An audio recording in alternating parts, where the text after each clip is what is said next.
Assume करिए आपके पास एक डेटा सेट है जिसमें 1 मिलियन डेटा पॉइंट्स हैं।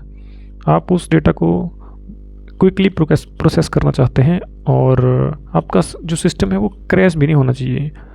तो आप मैथमेटिकल जो भी ऑपरेशंस होते हैं वो भी कॉम्प्लेक्स वाले, उनको कैसे यूज़ करेंगे बिना हंड्रेड्स ऑफ लाइन के कोड को यूज़ करे हुए। मतलब आपको पूरा का पूरा डिफाइन नहीं करना है। तो इन सब चीज़ों के लिए हमारे पास ये नम्पी की लाइब्रेरी है जिस पे हम काम कर रहे हैं। तो जो हमारे नम्पी के एरे हैं, अब आपको चाहे जेनेटिक डेटा को एनालाइज करना हो या जो मॉलिक्यूलर स्ट्रक्चर्स होते हैं उनको एनालाइज करना हो, या फिर आपके पास कोई लार्ज स्केल साइंटिफिक डेटा है, इन सभी पे अगर काम करना है वो भी कम लाइन के कोड में बहुत अच्छा रिजल्ट लेके आना है, तो हमारे पास नम्पी एक लाइब्रेरी है जो कि जिसके बैकग्राउंड में जो कोड चलता है वो 100 ऑफ लाइन का पहले से ही लिखा रहता है। हमें जो है इसको यूज़ करना आना चाहिए कि कौन सा ऑपरेशन कैसे किया जाता है इसमें। तो आज के वीडियो में हम कुछ ऑपरेशंस देखेंगे, मैथमेटिकल ऑपरेशंस, जिसमें कि हम एलिमेंट वाइज ऑपरेशंस भी देखेंगे और ब्रॉडकास्टिंग क्या होती है ये देखेंगे। कुछ यूनिवर्सल फंक्शंस हैं उनको भी हम देखेंगे और लास्ट में एग्रीगेशन फंक्शन को हम देखेंगे। तो जैसे हमने पाइथन के बेसिक्स में देखा था कि प्लस माइनस कैसे करी जाती है वैल्यू, वैसे ही कुछ आज हम यहाँ पे करने वाले हैं और उसके बाद थोड़ा सा एडवांस लेवल पे जाने वाले हैं। तो सबसे पहले जो हम करते हैं अपने नम्पी को इंपोर्ट नम्पी एज np। तो ये करने से हमारा नम्पी जो है वो इंपोर्ट हो जाएगा। अब हम क्या करेंगे ना, एक एरे क्रिएट करते हैं, array1 is equal to np dot array, और एज यूजुअल हम इसमें कोई लिस्ट डिफाइन करी होती है। इसी तरीके से हम चाहें तो अपनी एक और लिस्ट को ना क्रिएट कर सकते हैं। तो ये हमारी दूसरी लिस्ट है जिसमें कि यहाँ पे 1 2 3 4 है, दूसरी में 5 6 7 और 8 है। तो अगर हमें एलिमेंट वाइज ऑपरेशंस करने हैं, जैसे कि एडिशन करना है हमें, तो मैं एडिशन के लिए ना डायरेक्ट यहाँ पे लिख सकता हूँ array1 प्लस array2। अब मैं इसको अगर प्रिंट कराऊंगा तो मैं आपको रिजल्ट्स बताता हूँ कि किस तरीके से ये आते हैं। प्रिंट एडिशन, जैसे मैंने इसको रन किया हमारे पास आ चुका है 6 8 10 और 12। तो 1 और 5 को प्लस करके 6 आ चुका है हमारे पास, फिर 2 और 6 को प्लस करके 8 आ चुका है। वैसे जो लास्ट एलिमेंट है हमारा 4 और 8, इन दोनों को प्लस करके 12 हमारे पास आ चुका है। तो अगर हमारे पास जो डेटा है, मतलब बहुत सारे नंबर्स हैं, एक अलग वेरिएबल में और दूसरा किसी अलग वेरिएबल में, उनका सम करना हो तो हम इसी तरीके से इसको करते हैं। वहीं पे अब मान लीजिए कि हमें सब्ट्रैक्शन करनी है, तो सब्ट्रैक्शन करने के लिए हम सब्ट्रैक्शन नाम का एक वेरिएबल क्रिएट करेंगे, ये देखिए, और array1 में से array2 को माइनस कर दिया, मतलब इन वैल्यूज़ को दूसरे एरे की वैल्यूज़ में से माइनस करना है। तो ये जब हम करेंगे, इसको जैसे ही हम रन करते हैं, ये देखिए हमारे पास रिज़ल्ट आ चुका है। हमने क्या लिखा है कि array1 में से array2 को माइनस करना है, यानी कि हमने कहा 1 में से 5 को माइनस करना है, तो ये तो नेगेटिव वैल्यू हो जाएगी, जिस वजह से -4 हमारे पास आया है। फिर हमने कहा कि 2 में से 6 को माइनस करना है, तो ये फिर से नेगेटिव हो गया, -4 आ गया। वैसे ही 3 और 4 के साथ भी हुआ है, इनको भी 4 को 4 - 8 करा है, मतलब यहाँ पे, तो फिर ये आ गया है हमारे पास। वैसे ही हमारा ये जो ऊपर का रिज़ल्ट था ना, ये था एडिशन का, तो हम यहाँ पे एडिशन लिख देते हैं, एडिशन, ताकि ये ना देखने के लिए थोड़ा ठीक हो जाए। ये है हमारा एडिशन, और इसको मैंने रन करके देखा, हाँ, तो पहला जो था ये एडिशन के लिए था और दूसरी वैल्यूज़ जो है वो हमारी सब्ट्रैक्शन के लिए थी। ये ना बिल्कुल ही इजी है, मतलब इस तरीके का हमने पाइथन के बेसिक्स में देखा है। और जब हमें मैट्रिक्स को मल्टीप्लाई कराना हो तब तो हम इसको मल्टीप्लाई भी करा सकते हैं। एक वेरिएबल डिफाइन कर दिया मैट्रिक्स मल्टीप्लिकेशन का हमने, और मैट्रिक्स 1 को 2 से हम मल्टीप्लाई कर रहे हैं। तो आइए रिज़ल्ट देखते हैं इसका। जैसे मैंने इसको रन किया, हमारे पास आ गया है 5, ये देखिए ना, 1 × 5, तो हमारे पास 5 आ गया है। 2 इंटू 6 12 आ चुका है। तो 3 इंटू 7 हमारे पास 21 आ चुका है। तो ये तो बिल्कुल ही सिंपल वाले ऑपरेशन है जो कि मैं अभी कर रहा हूँ, लेकिन आगे हम कुछ और भी करेंगे। अब लास्ट ऑपरेशन एक बार कर लेते हैं हम अपना डिवीज़न का। तो ये हमारा डिवीज़न का वेरिएबल हमने क्रिएट करा, एरे 2 को डिवाइड किया एरे 1 से। ध्यान रहे इस बार हम एरे 2 को डिवाइड कर रहे हैं 1 के साथ, ना कि 1 को 2 से। इसको रन करते हैं। जैसे मैंने इसको रन किया हमारे पास वैल्यूज़ आ चुकी हैं। तो मैंने क्या कहा कि 5 डिवाइडेड बाई 1, तो ये 5 ही होता है, ये 5 ही वैल्यू हमारे पास आई। फिर मैंने कहा कि 6 डिवाइडेड बाई 2, तो 6 डिवाइडेड बाई 2 जब होगा तो 3 आएगी, और इसी तरीके से इन सभी का भी रिजल्ट आ गया है हमारे पास। तो ये मैं समझता हूँ कि आपको ये चीज़ें समझ आ चुकी होंगी, क्योंकि ये बिल्कुल ही सिंपल सा कॉन्सेप्ट है। तो अब हम थोड़ा ब्रॉडकास्टिंग के बारे में देखते हैं कि ब्रॉडकास्टिंग क्या होती है। तो ब्रॉडकास्टिंग में हम इस टैब पे अभी आ जाते हैं, और हमें देखना है कि स्केलर एरे में ब्रॉडकास्टिंग कैसे होती है। तो एक वेरिएबल डिफाइन कर दिया मैंने यहाँ पे स्केलर का, इसकी वैल्यू 10 दे दी है। अब मैं एक रिज़ल्ट देखूँगा।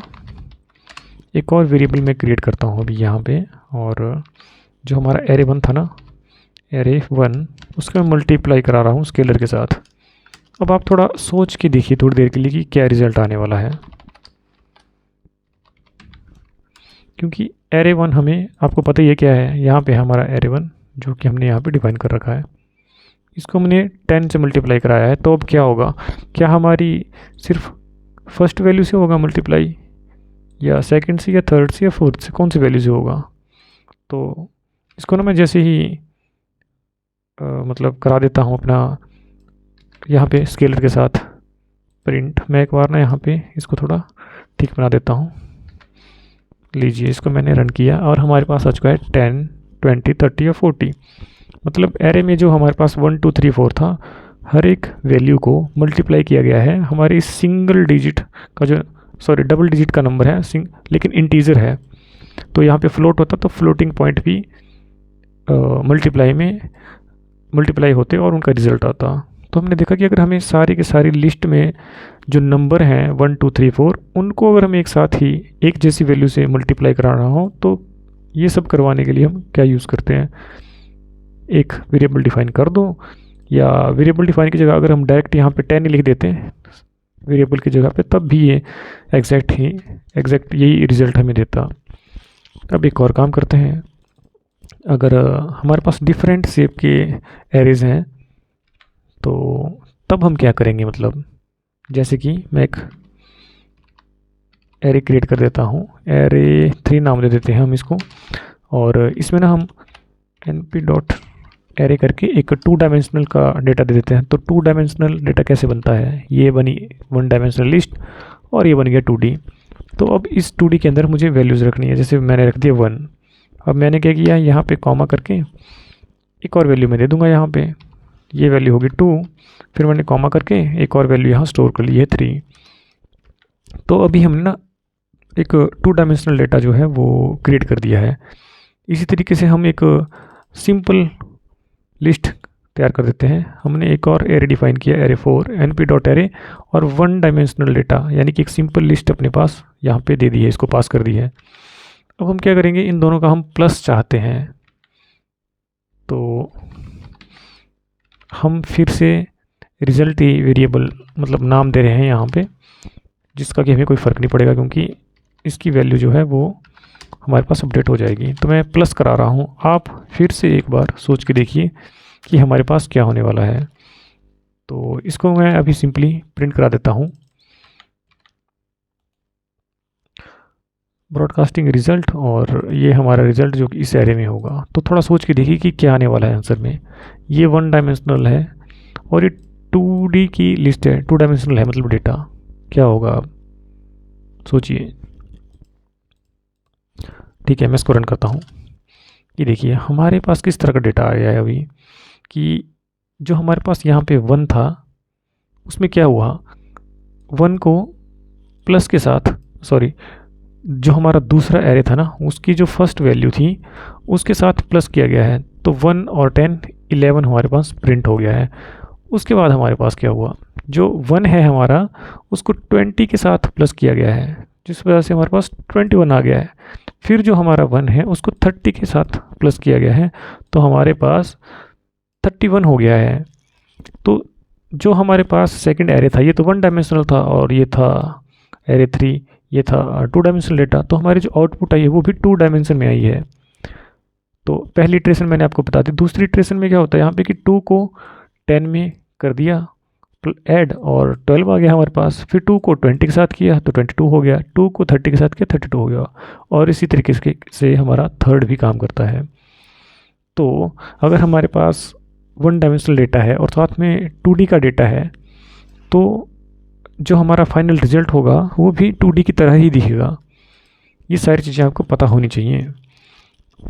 अब हम एक काम करते हैं कि अपने जो यूनिवर्सल फंक्शंस हैं उनकी तरफ चलते हैं, क्योंकि ब्रॉडकास्टिंग में अभी के लिए इतना काफ़ी है हमें। तो अभी हम यूनिवर्सल फंक्शंस पे आ जाते हैं, और इसमें भी हम वही देखेंगे जो सबसे ज़्यादा इंपॉर्टेंट, मतलब काफ़ी ज़्यादा जिनका यूज़ होता है। इसमें हम अरिथमेटिक भी देखेंगे, ट्रिग्नोमेट्रिक और एक्सपोनेंशियल भी। तो अरिथमेटिक में सबसे पहले हम अरिथमेटिक ही कर लेते हैं। तो हम क्या करेंगे ना, एक एडिशन के लिए, जो कि हम पहले भी कर चुके हैं, एक वेरिएबल क्रिएट कर दिया मैंने, और मैंने कहा कि जो हमारा एरे 1 है, सॉरी, हम क्या करेंगे यहाँ पे np.add एक फंक्शन है उसका यूज़ करेंगे इस बार, np.add। तो आपको पता होगा कि हम ऊपर np.array लिख रहे थे, लेकिन हम np.add करेंगे तो हम एडिशन करा पाएंगे यहीं से। तो एरे 1 कॉमा एरे 2। अब मैं क्या करूँगा, प्रिंट करा देता हूँ एडिशन को। तो यहाँ पे एडिशन यूजिंग func, तो यू फंक्शन का यूज़ करके हम एडिशंस को, मतलब एडिशन कर रहे हैं इस बार। तो ये मैंने रिज़ल्ट को प्रिंट कर दिया है। तो हमारा एरे 1 और एरे 2 आपको याद होगा कि क्या वैल्यू थी इनमें। 1 और 5 के साथ 6 होता है, 2 और 6 के साथ 8 होता है। तो यह देखिए 5 है, 8 है।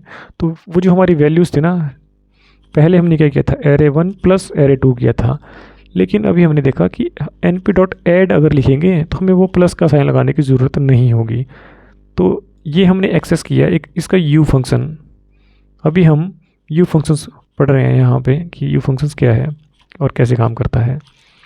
तो ये तो एक सिंपल सा एग्जांपल था इसका। अब एक काम करते हैं, ट्रिग्नोमेट्रिक फंक्शन पे आ जाते हैं हम, ठीक है। ट्रिग्नोमेट्री का मतलब जो हमारे एंगल्स वगैरह होते हैं, अगर किसी को वीडियो गेम क्रिएट करनी है या सिमुलेशंस करानी है तो हमें इन फंक्शंस का पता होना चाहिए। मतलब जो हमारे साइन कॉस थीटा होते हैं तो उनको यहाँ पे कैसे एक्सेस करा जाता है, ये हम अभी देखने वाले हैं। तो जैसे मैं कुछ ना एक एंगल्स ले लेता हूँ और np.array करके अपनी एक लिस्ट क्रिएट करूँगा उन एंगल्स की। तो एंगल हो सकता है 0 डिग्री हो, तो लो 0 लिख देता हूँ। अब मैं अगर यहाँ पे लिखता हूँ np.pi, तो पाई का मतलब पाई ही होता है, जो हमें 3.14, और ये पूरा शायद इन्फाइनाइट तक ही जाता है, क्योंकि किसी को पता नहीं है इन्फाइनाइट है कि फाइनाइट है। ये वही वाला पाई है, उसकी वैल्यू को हम एक्सेस कर सकते हैं np.pi करके। तो मान लीजिए मैंने इसको भी डिवाइड कर देना है यहाँ पे, और 2 से मैं इसको डिवाइड कर देता हूँ। फिर मैं कॉमा करके यहाँ पे एक बार np.pi भी दे देता हूँ। यहाँ पे मैंने पाई को डिवाइड नहीं किया है। तो हमने क्या किया, हमने एक लिस्ट क्रिएट करी है जिसमें फर्स्ट वैल्यू 0 है, सेकंड वैल्यू जो है ये डिवीज़न होगा पाई का 2 के साथ, और थर्ड वैल्यू हमारा पाई ही है। तो अगर हमें इनकी साइन वैल्यू को मतलब करना है, फाइंड आउट करना है, तो तब हम क्या करेंगे, तो sine value is equal to np.sin। अब मैं इसमें पास कर दूंगा अपने इस वेरिएबल को जो जिसमें हमारे एंगल्स हैं। आइए एक बार प्रिंट करके देखते हैं इनको क्या आता है। प्रिंट मैंने किया और साइन वैल्यूज़ मैंने इसको रन किया, तो ये तो हमारा एडिशन ऊपर वाला जो है प्रिंट होके आ गया। इसको मैं कमेंट कर दिया। अभी देखिए, तो साइन कॉस टैन, ये हमने हाई स्कूल में देखा है कि इनकी वैल्यू कितनी होती है। हमने साइन 0, साइन 30, 60 या 45 इस तरह की वैल्यूज़ तो लर्न करी होती हैं। लेकिन अगर आपको कहा जाए कि साइन 1 कितना होता है, 2 कितना होता है, 3 कितना होता है, तो हमें याद नहीं रहता और हमें याद करने की ज़रूरत है भी नहीं, हमारे पास पाइथन है। तो np.sin करके मैंने एंगल्स लिखा, तो हमारे पास जो फर्स्ट वैल्यू थी यहाँ पे 0, उसका साइन वैल्यू आ चुकी है हमारे पास, जो कि 0 ही है। फिर हमने लिखा कि पाई डिवाइडेड बाई 2 एक नंबर आएगा हमारे पास, उसकी वैल्यू कितनी है, तो वो 1 आई हमारे पास। फिर हमारी अगली जो वैल्यू है वो है पाई की, यानी कि 3.14 वाली, तो उसकी साइन वैल्यू हमारे पास ये आ चुकी है। तो हमारे पास 0 हो, 30 हो, 45 हो, या जो मर्जी हो, कोई भी नंबर हो, उसकी साइन वैल्यू कैलकुलेट करने के लिए हम सिंपली इसको साइन करके लिख सकते हैं। और इसी तरीके से अगर हमें कॉस वैल्यू करनी है तो मैं यहाँ पे लिख देता हूँ कॉस वैल्यूज़, और np.cos करके हम अपने एंगल्स यहाँ पास कर देंगे। और इसके बाद हम चाहें तो कोसाइन की वैल्यूज़ को प्रिंट भी करा सकते हैं। तो अभी मैं इसको प्रिंट करके बताता हूँ। तो ये देखिए, ये हमारी कोसाइन वैल्यूज़ हैं कि cos 0 की वैल्यू 1 होती है, वो यहाँ पे आ गया है। फिर कोसाइन पाई डिवाइडेड बाई 2 की वैल्यू होगी हमारे पास 6.1, और e की पावर -17 है। उसी तरीके से 3.14 की वैल्यू कितनी होगी कॉस की, कोसाइन की, तो वो भी हमारे पास यहाँ पे आ चुका है। 1 मिनट। तो साइन और कॉस को कैसे कैलकुलेट करते हैं, हमें जो है कोई बहुत बड़ा कोड नहीं लिखना है कि साइन कैसे क्रिएट होता है, बनता कैसे, मैथमेटिक्स क्या है उसके पीछे की, हमें पता होना चाहिए उसका यूज़ क्या है, कहाँ होता है यूज़, और बस फिर हम पाइथन में उसको मतलब एक्सेस यूज़ कर सकते हैं उसका हम। अब हम आ जाते हैं अपने एक्सपोनेंशियल और लॉगरिथमिक फंक्शंस पे। तो हमने अरिथमेटिक देख लिया, जैसे ऐड है, सब्ट्रैक्ट भी हम कर सकते हैं यहाँ पे, मल्टीप्लाई भी कर सकते हैं यहाँ पे, इस जगह पे। फिर हमने देखा ट्रिग्नोमेट्रिक फंक्शंस, जो कि ये थे हमारे। ऐसे ही और भी बहुत से फंक्शंस हैं जो कि आप जैसे 10 हो गया, तो उनको भी आप एक्सेस कर सकते हैं। और मैंने आपको यहाँ पे लिंक भी दिया हुआ है, ये देखिए यू फंक्शंस का, आप यहाँ क्लिक करेंगे तो आपको और ज़्यादा जानने को मिलेगा। वैसे ही अगर आप यहाँ पे क्लिक करेंगे तो आपको मैथमेटिकल और ऑपरेशंस भी मिलेंगे देखने को। तो अभी हम चलते हैं आगे। अब हम करने वाले हैं एक्सपोनेंशियल एंड लॉगरिथमिक फंक्शंस, ये कैसे काम करते हैं पाइथन में। तो हम क्या करेंगे, एक एरे क्रिएट कर देंगे। तो ये हमारा एरे है, और एक काम करता हूँ, एक नया टैब क्रिएट कर देता हूँ यहाँ पे। तो ये है हमारा एरे, जिसमें हमारे पास एक सिंपल लिस्ट है। अब हम क्या करेंगे, एक्सपोनेंशियल अगर हमें निकालना है तो हमें सिंपली एक वेरिएबल क्रिएट करके, ये हमने वेरिएबल क्रिएट कर दिया एक्सपोनेंशियल वैल्यूज़, और np.exp हमने कर दिया है। तो अगर हमें एक्सपोनेंशियल वैल्यू कैलकुलेट करनी है किसी चीज़ की, तो इस तरीके से होती है। मैं आपको थोड़ा और बताऊंगा इसके बारे में, एक बार इसको ना प्रिंट करके बता देता हूँ एक बार। तो ये देखिए, ये हमारे पास वैल्यूज़ हैं, 1 की एक्सपोनेंशियल वैल्यू, 2 की एक्सपोनेंशियल वैल्यू, और 3 की एक्सपोनेंशियल वैल्यू 20 हमारे पास आ चुकी है। अब ये वैल्यू आई कैसे, सिर्फ एक्सपोनेंशियल लिखने से।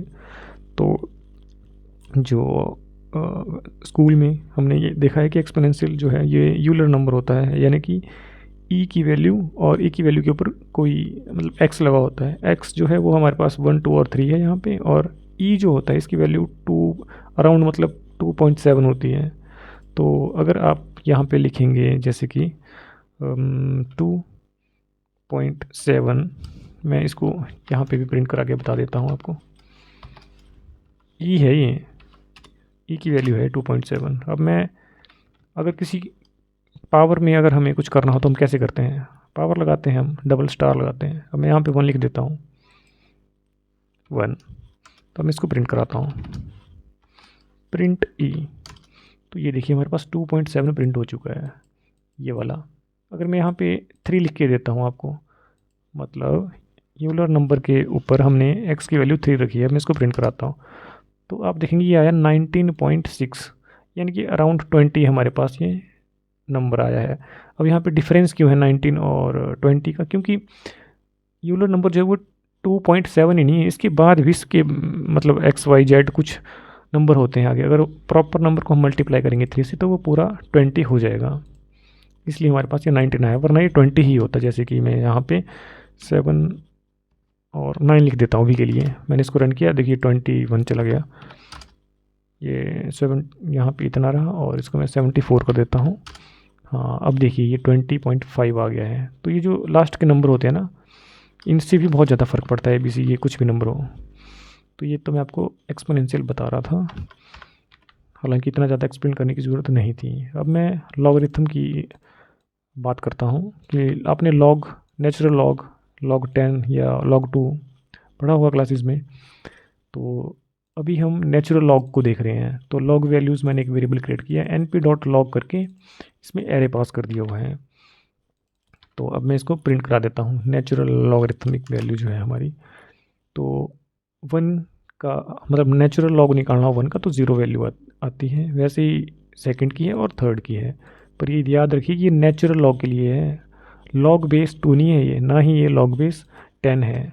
तो अगर हमें लॉग बेस 10 अगर चाहिए होगा तो हम सिंपली यहाँ पे log 10 लिखेंगे। जैसे कि मैंने एक वेरिएबल क्रिएट किया, फिर मैंने लिखा np.log10। तो 10 जो है वो हमारे पास लिखने से अब हम मतलब log बेस 10 की वैल्यू को एक्सेस कर पाएंगे हम। फिर हम चाहें तो प्रिंट करा देंगे इस वैल्यू को। जैसे मैं इसको प्रिंट कराता हूँ तो हमारे पास लॉगरिथमिक वैल्यू आ चुकी है log बेस 10 की। ये नेचुरल लॉग की थी ऊपर वैल्यूज़, ये log बेस 10 की है। वैसे अगर आपको 2 करना हो ना तो आप यहाँ पे 2 लिखेंगे 10 की जगह पे, और log बेस 2 की वैल्यूज़ भी हम एक्सेस कर पाएंगे। तो अब हम देखते हैं एग्रीगेशन फंक्शंस के बारे में। और एग्रीगेशंस का मतलब है कि अच्छा, एक बार मैं आपको ये बता देता हूँ कि जो हमने ना यहाँ पे साइन वगैरह किए हैं, गेमिंग वगैरह में इसका यूज़ होता है। या हमारे पास वेव्स होती हैं, जैसे साउंड वेव्स हो गई, उनको एनालाइज करना हो तब भी साइन कॉस का यूज़ होता है। या वेदर वगैरह के बारे में जानना हो कि किस तरह का पैटर्न है, कोई भी ऐसी चीज़ जो कि पीरियोडिक होती है, एक के बाद एक करके जो आती है, वहाँ पे साइन और कॉस फंक्शन का यूज़ होता है, इन ट्रिग्नोमेट्रिक फंक्शंस का। तो वो हमने किया था। फिर हमने एक्सपोनेंशियल और लॉगरिथम देखा, और अब हम एग्रीगेशन फंक्शंस के बारे में देख रहे हैं। एग्रीगेशन फंक्शन जो है मतलब एक सिंगल वैल्यू में हम मतलब हमें हमारे पास बहुत सा डेटा है, उस डेटा पे एनालिसिस करके हमें कोई एक सिंगल चीज़ चाहिए। जैसे कि एक लिस्ट है, पर हम चाहते हैं कि उस लिस्ट का मतलब समेशन क्या है उसका, उस लिस्ट में जितनी भी वैल्यूज़ हैं उसको सम कैसे किया जाए। तो जैसे मैं यहाँ पे सम कर दूंगा वैल्यूज़ का, और मैं लिखूँगा np डॉट एरे नहीं लिखना है इसमें पे सम लिखना है, np डॉट सम, क्योंकि मैं समेशन चाहता हूँ किसका, जो हमारा एरे 1 था। फिर मैं इसको प्रिंट करा सकता हूँ कि सम ऑफ एलिमेंट्स। जैसे मैंने इसको प्रिंट कराया तो सम वैल्यूज़, अच्छा ऐसा लगाना है यहाँ पे, एंटर। तो हमारे पास 10 आ चुका है। वो 10 कहाँ से आया, आपको याद होगा ना, हमारा एरे क्या है 1। तो 1 + 2 + 3, ये देखिए ये हो गया 5, और 4 और 1 मिला के 5, यानी कि टोटल 10 हो गया। तो एरे 1 हमारा 10 है। उसकी सम वैल्यू मैंने देखी है। इसी तरीके से मैं चाहूँ तो इसका मीन भी निकाल सकता हूँ। तो मीन करने के लिए हमें सिर्फ np.mean लिखना है। तो जैसे कि यहाँ देखिए np.mean, और फिर मैंने यहाँ पे एरो को पास कर दिया है। ये सारी वैल्यू स्टोर हो जाएगी मीन वैल्यू की वेरिएबल में, और इसको हमने प्रिंट करा दिया। लीजिए, तो ये हमारे पास मीन आ चुका है, मीन वैल्यू। और मीन, मीडियन, मोड तो मुझे लगता है कि आपको आता ही होगा, हालांकि वो भी ऐसे ही कैलकुलेट होता है यहाँ से अगर हमें करना हो। पर मैं समझता हूँ आपको पता होगा मीन कैसे निकलता है। अगर हमें पता करना है कि कोई मिनिमम वैल्यू या मैक्सिमम वैल्यू क्या है हमारे पूरी लिस्ट में, तो हम क्या करेंगे, तो एक वेरिएबल क्रिएट कर दिया मैक्सिमम वैल्यू np.max करके। इस बार हमने एरे 2 को पास किया है। एरे 2 में हमारे पास 5, 6, 7, 8 था। जैसे ही मैंने इसको रन किया, अच्छा मैंने इसको प्रिंट भी तो कराना है, इसको मैं प्रिंट करा देता हूँ यहाँ पे। तो प्रिंट कर दो। तो जैसे प्रिंट हुआ 8 हमारे पास आ चुका है, क्योंकि एरे 2 में ना हमारे पास 5, 6, 7, 8 था, तो 8 ही मैक्सिमम वैल्यू था। इसी तरीके से हम इसकी मिनिमम वैल्यू भी प्रिंट करा सकते हैं। मैक्स की जगह पे हमें सिर्फ मिनिमम लिखना है। यहाँ देखिए सिर्फ मिनिमम लिखा है और आ गया हमारे पास, मतलब हमारा जो मिनिमम वैल्यू होगी पूरी की पूरी लिस्ट में वो हमारे पास आ जाएगी। रन करके देखता हूँ, ये देखिए मिनिमम जो है नंबर हमारा 5 हो चुका है। तो ये मिनिमम भी है। अब सोचिए कि अगर हमारे पास np.minimum का फंक्शन नहीं होता तो हम क्या करते हैं, एक फॉर लूप लगाते हैं और सभी वैल्यूज़ पे इटरेट करते हैं खुद ही। फॉर मतलब फर्स्ट वैल्यू 5 आती, फिर 6 आता, 7 8, फिर हम इनको इफ़ कंडीशन के साथ कंपेयर करते हैं कि कि क्या नेक्स्ट वैल्यू बड़ी है या छोटी है। तो उस तरीके से हमें एक बड़ा सा कोड लिखना पड़ता है। लेकिन यहाँ पे हमने क्या किया, कुछ भी नहीं, एन पी डॉट मिनिमम लिखा और हमारे पास ये वैल्यू आ गई है हमारे पास। तो इन मतलब बड़ा कोड लिखने की ज़रूरत नहीं है हमें। ये सारे छोटे छोटे जो है कुछ एलिमेंट्स हैं जो कि हमने याद रखे हैं, छोटे छोटे फंक्शंस को। इसके बारे में अगर आपको एग्रीगेशन फंक्शन के बारे में और जानना हो तो आप इस लिंक पे क्लिक कर सकते हैं और आप जो है मतलब आपको एक वेब पेज मिलेगा जहाँ से आप और ज़्यादा इस चीज़ के बारे में जान सकते हैं। तो आज के लिए इतना ही। इस वीडियो को लाइक करिए और शेयर तो ज़रूर करिए अपने दोस्तों के साथ।